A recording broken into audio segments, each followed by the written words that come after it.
భూమి కోసం భుక్తి కోసం వెట్టి చాకిరి విముక్తి కోసం పోరాడి తెలంగాణ ప్రజల తెగువను పోరాట స్ఫూర్తిని ప్రపంచానికి చాటి చెప్పిన నిప్పు కనిక దొడ్డి కొమరయ్యని మంత్రి పొన్నం ప్రభాకర్ కొనియాడారు.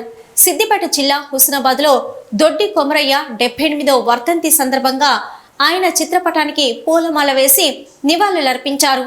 రాష్ట్ర ప్రభుత్వం ఘనంగా దొడ్డి కొమరయ్య వర్ధంతి వేడుకలు నిర్వహిస్తుందని అన్నారు. హైదరాబాద్తో పాటు అన్ని జిల్లాలలో ఆయన వర్ధంతి కార్యక్రమాలు జరుగుతున్నాయని తెలిపారు.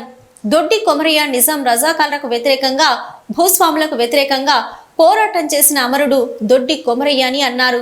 బడుగు బలహీన వర్గాలకు స్ఫూర్తి ప్రదాత అని అన్నారు. పోరాటం ద్వారా చరిత్రలో నిలిచిపోతాం. పోరాటం చేయకుండా చరిత్రతో కలిసి నడిస్తే మిగిలేది ఏమీ ఉండదని అన్నారు. ప్రజలందరం కలిసి వారి ఘనంగా నివాళులర్పిస్తూ ఉన్నాం.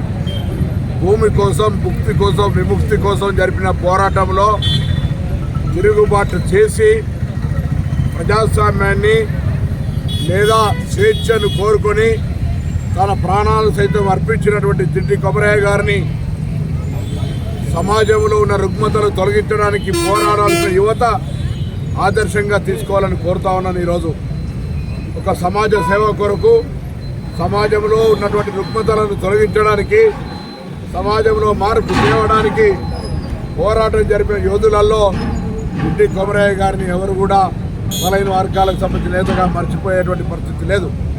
ఈరోజు తెలంగాణ రాష్ట్ర ప్రభుత్వం తరఫున అటు హైదరాబాద్లో రవీంద్ర భారతిలో కానీ రాష్ట్ర వ్యాప్తంగా అన్ని జిల్లాల్లో అధికారికంగా వారికి ఘనంగా నివాళులర్పిస్తూ ఉన్నాం. రాష్ట్ర బలహీన వర్గాల శాఖ పక్షాన మరొకసారి హుస్నాబాద్ నియోజకవర్గ ప్రజలు ఈ ప్రాంతం అంతా కూడా పోరాట గడ్డ, పోరాటాలకు పురుటినిల్లు ఇటువంటి గడ్డ మీద నుంచి మరొకసారి వారికి నివాళులు అర్పిస్తూ వారికి శ్రద్ధాంజలి ఘటిస్తూ ఉన్నాం.